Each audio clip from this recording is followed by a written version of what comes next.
शिकायत। नमस्कार, स्वागत है आपका। मैं हूं आपके साथ सपना दीपक मद्देशिया। बुलेटिन का आगाज करेंगे। रविवार को वन मंत्री रामनिवास रावत ओमकारेश्वर पवित्र तीर्थ नगरी में ज्योतिर्लिंग दर्शन के लिए पहुंचे, जहां उन्होंने ज्योतिर्लिंग भगवान ओमकारेश्वर और ममलेश्वर के दर्शन कर मीडिया से बातचीत की। वहीं ओमकारेश्वर तीर्थ नगरी के वार्ड क्रमांक 1 से लेकर 6 तक छोटे झाड़ बड़े झाड़ वनभूमि का जंगल होने के कारण मध्य परिवर्तन को लेकर राम मीडिया ने तीखा सवाल किया, जिसके जवाब में वन मंत्री ने कहा कि जो जहां रह रहा है उसे हटाया नहीं जाएगा। आगामी सिंहस्थ पर्व पर आने वाले श्रद्धालु और नगरवासियों को सर्व सुविधा उपलब्ध कराने के लिए मध्य प्रदेश सरकार संकल्पित है। इस दौरान वन मंत्री का मधानता विधायक के बेटे और युवा नेता दीपक पटेल ने स्वागत किया।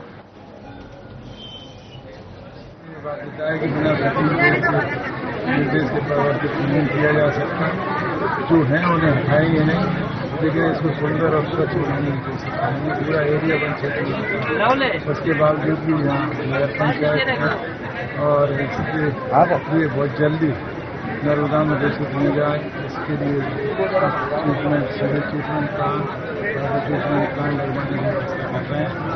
सर, आखिरी प्रश्न भाई साहब कि आपके द्वारा जनता के लिए काफी सुविधाएं मुहैया कराई जा रही है और हाईवे का निर्माण किया जा रहा है। इसमें लाखों की संख्या में पेड़ों की कटाई जारी है, तो इसको पर्यावरण को बचाने के लिए आप क्या उपाय, कुछ विकल्प है आपके पास? जी, विकल्प रहता है। परमिशन तब देते हैं जब पेड़ों की गिनती करा के उतने पेड़ लगाने की राशि जमा कराते हैं।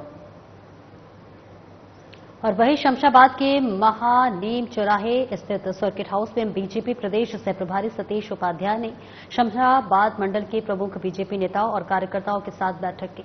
बैठक में प्रदेश में चल रहे संगठन पर्व सदस्यता अभियान की जानकारी ली।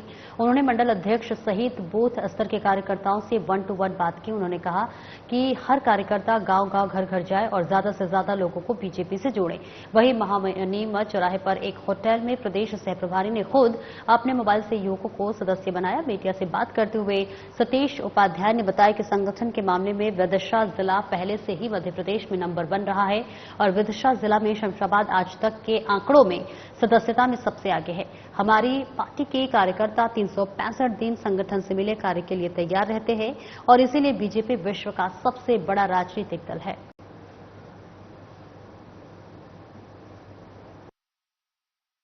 भारतीय जनता पार्टी के संगठन पर्व में भारतीय जनता पार्टी के कार्यकर्ता एक बहुत ही मेहनत के साथ, परिश्रम के साथ इस एक पर्व के रूप में पूरे सदस्यता अभियान में लगे हैं और विदिशा में आज मेरा आगमन है और इस सदस्यता के प्रवास के लिए मैं यहाँ पर आया हूँ और मैं ये कह सकता हूँ कि विदिशा एक शानदार तरीके से इस संगठन के पर्व में कार्य करेगा और इस संगठन पर्व के साथ साथ ही हमारा रहा है मोदी जी के जन्मदिन पर 17 से लेकर के 2 अक्टूबर गांधी जयंती तक विदिशा में ब्लड डोनेशन कैंप से लेकर के पर्यावरण की रक्षा के लिए पौधारोपण का काम है। और वही अनूपपुर रामलाई सोडा फैक्ट्री में क्लोरीन गैस रिसाव के बाद यहां सोडा फैक्ट्री के आसपास के आबादी क्षेत्र में निवासरत लोगों को काफी दिक्कतों का सामना करना पड़ रहा है। और वहीं इन सब बातों से दूर पीड़ितों की मदद से पलड़ा झाड़ते हुए सोडा फैक्ट्री प्रबंधन ने अपने जर्जर हो चले प्लांट की कमी छिपाने के फिराक में अलग ही विभाग अपना शुरू कर दिया है। यदि प्रबंधन की माने तो गैस रिसाव वाले स्थान को मैनुअल बताते हुए बाकी पूरे प्लांट को ऑटोमेटिक बताया जा रहा है। और अब सवाल ये उठ रहा है कि यदि पूरा प्लांट ऑटोमेटिक है तो सिर्फ गैस लीकेज वाला स्थान मैनुअल कैसे हो सकता है। वहीं पूरे मामले में रफा दफा करने के लिए प्रबंधन ने अपने सुरक्षा अधिकारी रवि शर्मा को आगे कर मैनेजमेंट का जिम्मा सौंपा है, जो कि सीईओ, जीएम और अन्य कई प्रभार के अकेले ही संभालते हैं। इतना गंभीर हादसा हो जाने पर भी प्रबंधन का सामने आकर मामले का जायजा नहीं लेना कई सवाल खड़े कर रहे हैं। और वहीं अनूपपुर कलेक्टर ने सोडा फैक्ट्री का दौरा किया और जांच पड़ताल की और सोडा फैक्ट्री प्रबंधन से मिलकर लापरवाही पूर्वक लोगों की जान से खिलवाड़ करने वाले जिम्मेदार लोगों पर जांच रिपोर्ट आने के बाद कार्रवाई की बात कही है।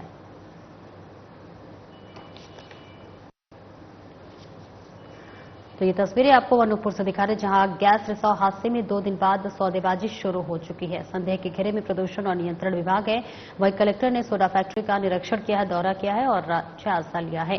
अनूपपुर अबलाई सोडा फैक्ट्री में क्लोरीन गैस रिसाव के बाद यहां सोडा फैक्ट्री के आसपास आबादी क्षेत्र में जो लोग निवास करते हैं उन्हें काफी दिक्कतों का सामना करना पड़ रहा है। और इन सब बातों से दूर पीड़ितों की मदद से पलड़ा झाड़ते हुए सोडा फैक्ट्री प्रबंधन ने अपने जर्जर हो चले प्लांट की कमी को छिपाने के फिराक में अलग ही राग अलापना शुरू कर दिया है। यदि प्रबंधन की माने तो गैस रिसाव जाने वाले स्थान जो है उसे मैनुअल बताते हुए बाकी पूरे प्लांट को ऑटोमेटिक बताया जा रहा है। लेकिन सवाल ये भी है कि क्या यदि पूरा प्लांट ऑटोमेटिक है तो सिर्फ जहां गैस लीकेज हुआ था वो स्थान मैनुअल कैसे हो सकता है? अपने आप में ये बड़ा सवाल है। वहीं पूरे मामले को रफा दफा करने के लिए प्रबंधन ने अपनी सुरक्षा अधिकारी रवि शर्मा के आगे पर मैनेजमेंट का जिम्मा सौंप दिया है।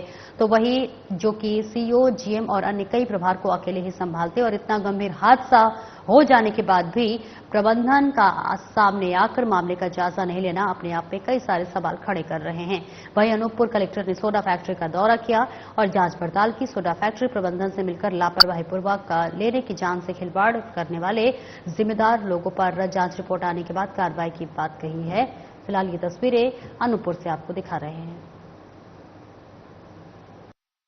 हम फैक्ट्री के मैनेजमेंट को जानते क्योंकि इनका पुअर मैनेजमेंट है, पूरी तरीके से लापरवाही है। क्योंकि इनको एक दो बार हम लोग पहले भी इसलिए बोल चुके हैं कि जो आप लोग का ये पॉल्यूशन आप लोग फैला रहे हैं, चाहे पानी को लेके हो, चाहे डस्ट को लेके हो, और ये गैस को लेके तो हमेशा होते रहता है। मतलब ये थोड़ा बहुत ही हवा में मौजूद रहती है और इसके पहले भी आज से 8-10 साल पहले भी इससे बड़ा केस हो चुका है। तो एक बात और पता चली है कि जिस समय पीड़ित लोगों को दिक्कत होने लगी शिकायत से क्लोरीन गैस की, तो उस समय जो है तो जिला प्रशासन के द्वारा सहयोग किया गया, सोडा फैक्ट्री प्रबंधन के द्वारा कुछ सहयोग नहीं किया गया। बिल्कुल नहीं। उनकी तरफ से जब यहाँ का उनका जो हॉस्पिटल है करके, तो वहाँ पे जब लोगों को भेजा गया, वहाँ पे कोई भी जिम्मेदार पर्सन, कोई भी जिम्मेदार डॉक्टर वहाँ मौजूद नहीं था।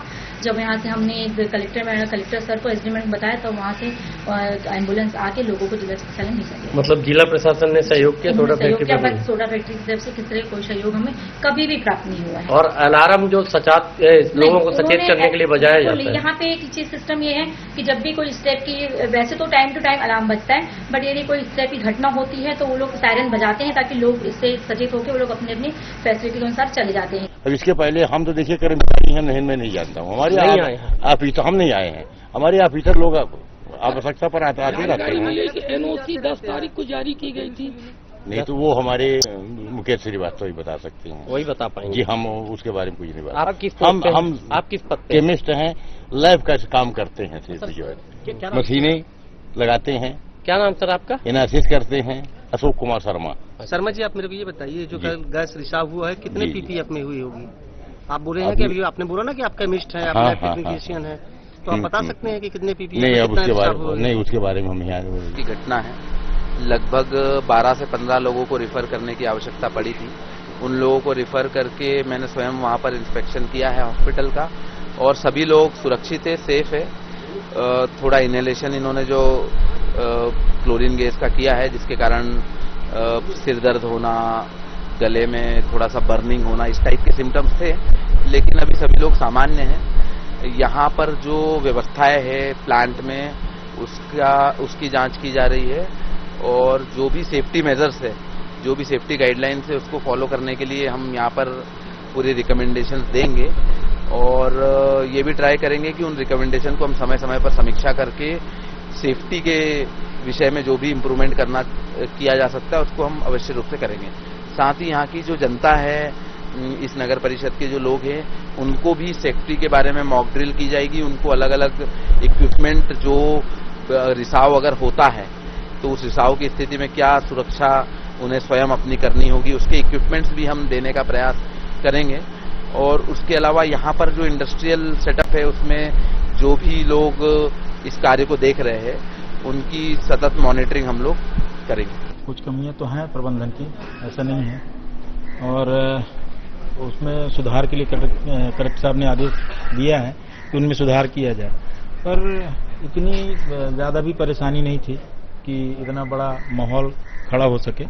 2, 4, 5, 10 लोगों को नुकसान हुआ है, और हम प्रयास कर रहे हैं कि उनको प्रबंधन के द्वारा क्षतिपूर्ति दी जाए। साथ में ये भी प्रयास कर रहे हैं कि जो मैनेजमेंट है और यहाँ के लोग हैं, स्थानीय लोग हैं, उनके बीच कम्युनिकेशन जो गैप है उसको खत्म कराया जाए। और साथ में गैस से बचने के लिए क्या क्या उपाय हैं, उन उपायों के लिए कैंप अलग से लगाए जाएं। लगता है प्रबंधन की भी लापरवाही, क्योंकि गैस का रिसाव हो जाना और प्रबंधन एक्चुअली में प्रबंधन की है तो लापरवाही है, लेकिन जो शिफ्ट इंचार्ज में जिनके अंडर में वो क्लोरीन का प्लांट था उनके ऊपर कार्रवाई होनी चाहिए, हमारी ये मांग है। बाकी प्रबंधन ने आनन फानन में पूरी व्यवस्था की। जिला प्रशासन का मैं धन्यवाद करता हूं। जिला प्रशासन, हमारी चचाई पुलिस और एसपी साहब, कलेक्टर साहब सबने संज्ञान लिया तत्काल में और पूरे एम्बुलेंस की व्यवस्था की। साथ में ओरिएंट पेपर मिल और कास्टिक सोडा यूनिट की भी व्यवस्था अच्छी रही। तत्काल में हम लोगों ने उनको हॉस्पिटल भिजवाया। और वहीं दतिया में 10 सितंबर को हुई अतिवृष्टि के कारण 86 साल पुराना पुल एक बार फिर से डूब गया था। वहीं कुछ पुल के ऊपर की परतें ढह गई थी, जिससे लगभग 60 लाख रुपए की लागत से मरम्मत किया जाएगा। 60 लाख की मरम्मत होने के बावजूद भी ये पुल पहले की तरह इस पर 4 व्हीलर बड़े वाहन नहीं निकल सकेंगे, क्योंकि एमपीआरडीसी का कहना है कि ये पुल केवल 2 व्हीलर और पैदल यात्रियों के निकलने लायक ही अब रह गया है। अब देखना यह है कि इस पुल की मरम्मत होने के बाद इस पर बड़े बड़े वाहन निकलते हैं या फिर नहीं। तो देखिए, ये तस्वीरें आपको दिखा रहे हैं दतिया से, जहां पर जो पुल का निर्माण है वो क्षतिग्रस्त होता हुआ नजर आ रहा है, जहां पर अब बताया जा रहा है कि इसे मरम्मत कराने के लिए 60 लाख रुपए की लागत लगेगी, जिस पर अब आप बता दें कि दतिया में 10 सितंबर को दतिया में हुए अतिवृष्टि के कारण ये पूरा मामला सामने आया था, जहां 86 साल पुराना पुल एक बार फिर से डूब गया। और वही कुछ पुल के ऊपर की परतें हैं वो थोड़ी सी ढही हुई नजर आ रही है, जिसे लगभग बनाने के लिए 60 लाख रुपए की जरूरत है। 60 लाख रुपए की मरम्मत होने के बावजूद भी ये पुल पहले की तरह इस पर सही हो पाएगा, ये भी अपने आप में बड़ा सवाल है। तो वही कहा जा रहा है कि इस पर 4 व्हीलर और बड़े वाहन नहीं निकल सकेंगे, सिर्फ जो है 2 व्हीलर ही और लोग पैदल ही जा सकते हैं भाई, क्योंकि एमपीआरडीसी का कहना है कि ये पुल केवल 2 व्हीलर और पैदल यात्रियों के निकलने लायक ही अब रह गया है, क्योंकि इसके हालात बेहद जर्जर दिखाई दे रहे हैं। अब देखना यह है कि इस पुल की मरम्मत होने के बाद इस पर बड़े वाहन निकलते हैं या नहीं। लेकिन इस बीच ये तस्वीरें आपको दिखा रहे हैं दतिया से, जहां पर 86 साल पुराना पुल जो है वो डूबता हुआ नजर आ रहा है, जहां पर यह हालत बेहद जर्जर है। लोगों को भी कई तरह की दिक्कतों का सामना करना पड़ रहा है और वहीं इसे बनाने की कवायद शुरू हो गई है। बताया जा रहा है इसे बनाने में 60 लाख रुपए की लागत लगेगी, लेकिन 60 लाख रुपए लगने के बाद भी क्या ये पुल पहले की तरह सही हो पाएगा, क्या इस पर 4 व्हीलर वाहन चल पाएंगे, ये भी अपने आप में बड़ा सवाल है। हालांकि इस पर एमपीआरडीसी का कहना है कि ये 4 व्हीलर चलने लायक नहीं है, यहाँ पर 2 व्हीलर या फिर पैदल ही यात्री जा सकते हैं। और वहीं दतिया जिले के भांडेर नगर के शमशान भूमि से अस्थियां गायब होने का मामला तूल नगर पकड़ता जा रहा है। मामले को लेकर सफाई कर्मचारियों ने अल्टीमेटम दिया है। उनका कहना है कि सभी सफाई कर्मचारियों और वाल्मीकि समाज के साथ गलत भ्रांति फैलाए जा रहे हैं, साथ ही उन्हें अपमानजनक शब्दों अपमानित किया जा रहा है। और इसी को लेकर सफाई कर्मचारियों ने मुख्यमंत्री के नाम भांडेर एसडीओपी कार्तिक श्रीवास्तव को ज्ञापन सौंपा है। मांगे नहीं मानी जाती है तो अनिश्चितकालीन हड़ताल की चेतावनी दी गई है।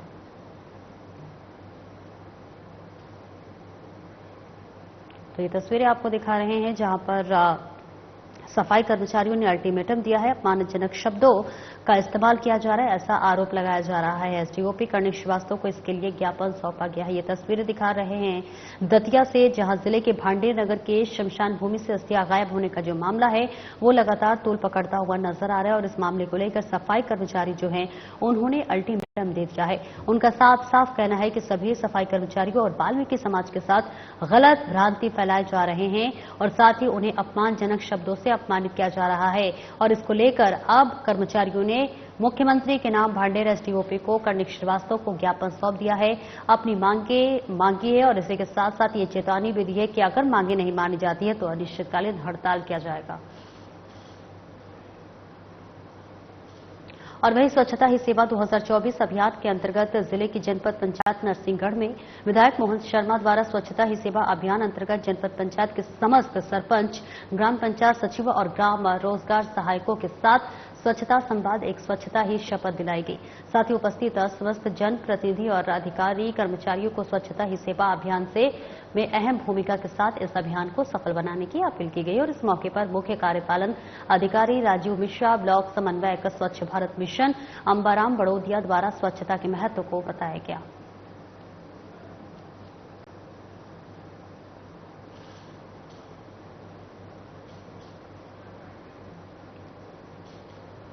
शहर के सेबराज पाटन देओ स्कूल के लिए निःशुल्क बस सेवा का शुभारंभ किया गया। सांची विधायक डॉक्टर प्रभुराम चौधरी ने गुरुवार को 5 बसों को हरी झंडी दिखाकर शुभारंभ किया। इस मौके पर विधायक डॉक्टर चौधरी ने कहा कि मुख्यमंत्री डॉक्टर मोहन यादव के नेतृत्व में प्रदेश सरकार विद्यार्थियों को गुणवत्तापूर्ण शिक्षा प्रदान करने के लिए साथ ही उनकी मूलभूत सुविधाओं में भी निरंतर विस्तार कर रही है। सीएम राज स्कूल में निःशुल्क परिवहन सेवा की शुरुआत से दूर दराज क्षेत्रों में रहने वाले शासकीय स्कूल के विद्यार्थियों को लाभ मिलेगा। नई स्कूल बसों को लेकर स्कूल के विद्यार्थियों में भी उत्साह है और उन्होंने आगे कहा कि लगभग 40 करोड़ रुपए की लागत से सुविधा युक्त सीएम राज स्कूल भवन का निर्माण कराया जा रहा है, जो कि लगभग दिसंबर महीने में पूरा हो जाएगा। सीएम राज स्कूल में स्मार्ट माध्यम से शिक्षा दी जाएगी और आधुनिक प्रयोगशाला, कंप्यूटर लैब, स्मार्ट क्लास, पुस्तकालय की सुविधा के साथ कला, संगीत, खेलकूद और व्यावसायिक शिक्षा उपलब्ध होगी। ग्रामीण क्षेत्रों के विद्यार्थी इन स्कूलों में उच्च गुणवत्तापूर्ण शिक्षा प्राप्त कर सकेंगे।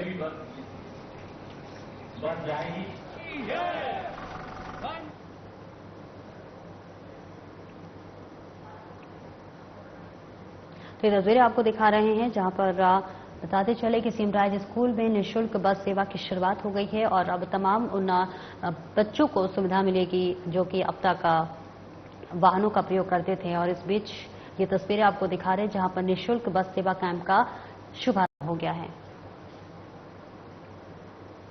और वहीं सारंगपुर में बीते 17 सितंबर को हुई हत्या का पुलिस ने खुलासा कर दिया है। जी हां, 72 घंटे की कार्रवाई करते हुए सारंगपुर पुलिस ने सलमान अली की हत्या के केस को सुलझा लिया है। मिली जानकारी के अनुसार आपको बता दें कि सिविल अस्पताल के सामने 10 वर्षीय मासूम बेटे के सामने उसके पत्रकार पिता को बाइक सवार 3 लोगों ने गोली मारकर हत्या कर दी थी। तीनों आरोपी मोहल्ले के ही रहने वाले बताए जा रहे हैं। वहीं शुक्रवार को गहरी जांच के बाद पुलिस ने वारदात के तीनों आरोपियों को गिरफ्तार कर लिया। सलमान अली के मर्डर को लेकर एसपी आदित्य मिश्रा और एडिशनल एसपी कुमार शर्मा ने स्पेशल टीम गठित कर मामले का खुलासा किया है।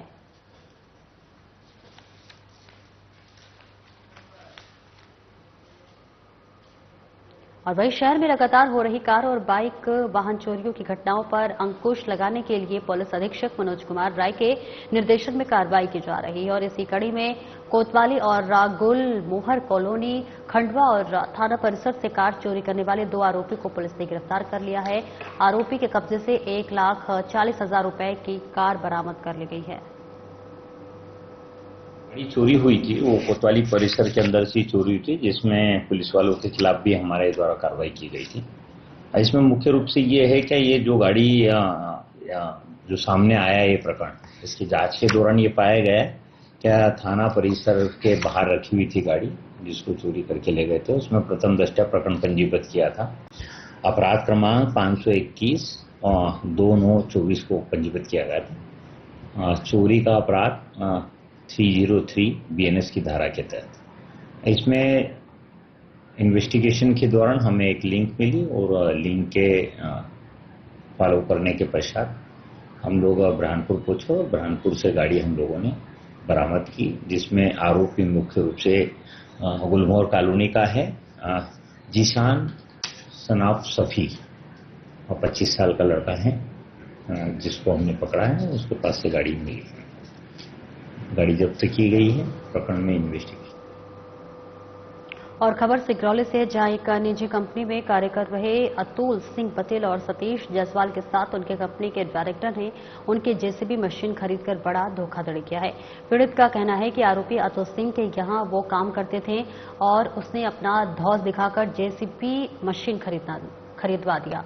मानव सिंह विशाल ने बताया कि फाइनेंस है और इसके बाद आरोपी पीड़ित व्यक्ति को झांसे में लेकर मशीन को पहले रीवा ले गया और इसके बाद इंदौर लेकर चला गया। आरोपी इसके बाद जेसीबी मशीन को महाराष्ट्र भेजकर बेच दिया। आरोपी जब किस्त देना बंद किया तो पीड़ित को शक हुआ कि मशीन की हेरफेर की जा रही है, जिसके बाद बैढ़न कोतवाली में पीड़ित ने आवेदन दिया। इसके बाद कोतवाली में आरोपी के खिलाफ मामला दर्ज कर लिया गया है, लेकिन पीड़ित का कहना है कि आरोपी की गिरफ्तारी नहीं हुई है, जिससे वो बैंक में कर्ज से परेशान है। किस्त नहीं भरने के चलते बैंक से नोटिस आ रही है। पचनी में काम कर रही थी और मानव विशाल इसका डायरेक्टर था। मानव विशाल 2022 जून के टाइम में इसने क्या बोला कि एक मशीन ले लो आप, और एक कस्टमर है सतीश जायसवाल, उनको भी बोला कि एक मशीन आप भी ले लो। दोनों लोग हम लोग को बोला इसने मशीन लेने के लिए, और मैं बोला कि सारी इतना सारा पैसा और ये सब चीज़ कहाँ से आएगा, कि मैं सारी जिम्मेदारी मेरी, ठीक है। और इस तरीके से हम दोनों लोगों ने अक्टूबर 2022 में मशीन उसको फाइनेंस करवा के दिए और यहाँ टेलर में नौगढ़ टेलर से लोड होके गई और जब लोड होके यहाँ उसको लेके जाना था रीवा अल्ट्राटेक, वहाँ ना ले जा करके ये मशीन ले गया कहाँ, इंदौर से फिर पुणे ले गया और हम लोग को बोल रहा था कि मशीन वहाँ लगी, आपके चल रही है, आप निश्चिंत रहो, कोई दिक्कत नहीं है आप लोग को। और इस तरीके से जिस मशीन वो ले गया और हम लोग को 3 महीने तक उसने पैसा दिया, अपने कॉन्फिडेंस में रखा कि आपकी मशीन चल रही है, आप पैसे से मतलब आप पैसा लेते हो, और उसने हम लोग को 3 महीने तक उसने पैसा दिया है। ये पुलिस पिछले दिसंबर में गई थी, दिसंबर 2023 में, तो उसमें ये बोला गया कि इंदौर में अपराधी था, लेकिन इंदौर से नासिक भाग गया। फिर इसके बाद जब दूसरी बार टीम गई दिल्ली, जब दूसरी बार टीम गई है तो वहाँ गए पकड़ने के लिए, लेकिन वहाँ लोकेशन उसका दिखा रहा था, लेकिन जैसे टीम वहाँ पहुंची वैसे ही बोले कि लखनऊ भाग गया।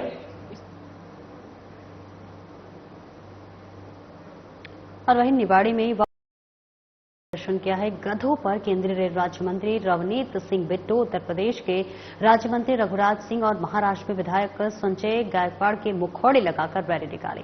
इस दौरान बीजेपी सरकार के विरोध में नारेबाजी की गई। दरअसल 15 सितंबर को राहुल गांधी पर केंद्रीय मंत्री द्वारा की गई टिप्पणी के विरोध में युवक कांग्रेस के जिलाध्यक्ष रत्नेश द्विवेदी के नेतृत्व में ये अनोखा प्रदर्शन किया गया। टिप्पणी करने वाले बीजेपी के मंत्री और अन्य के खिलाफ एफआईआर दर्ज करने की मांग को लेकर कोतवाली थाना प्रभारी को ज्ञापन सौंपा गया है।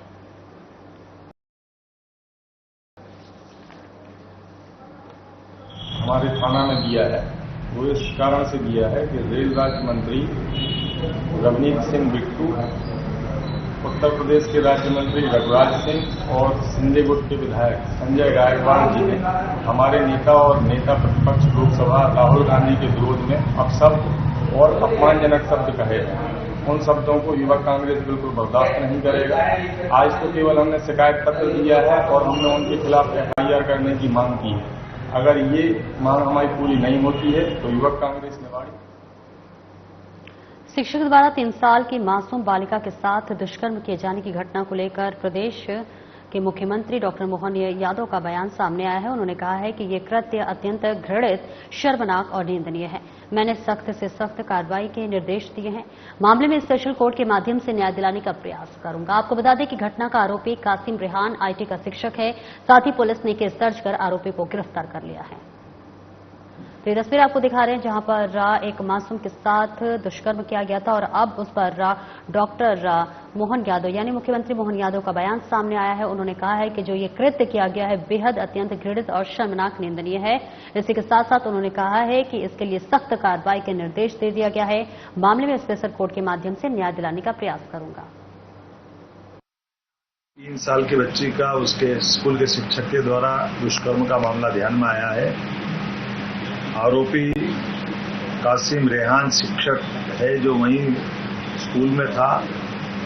ऐसी दरिंदगी घटना के लिए मैं निंदा भी करता हूं और मैंने कठोर कार्रवाई के निर्देश जारी किए हैं और चीफ सेक्रेटरी से कहा कि वो हमारे चीफ जस्टिस के साथ मिलकर के जल्द से जल्द इस प्रकरण को स्पेशल कोर्ट गठित करते हुए इसका निराकरण कराने का प्रयास करें। और इस बुलेटिन में इतना ही। दीजिए इजाजत। नमस्कार।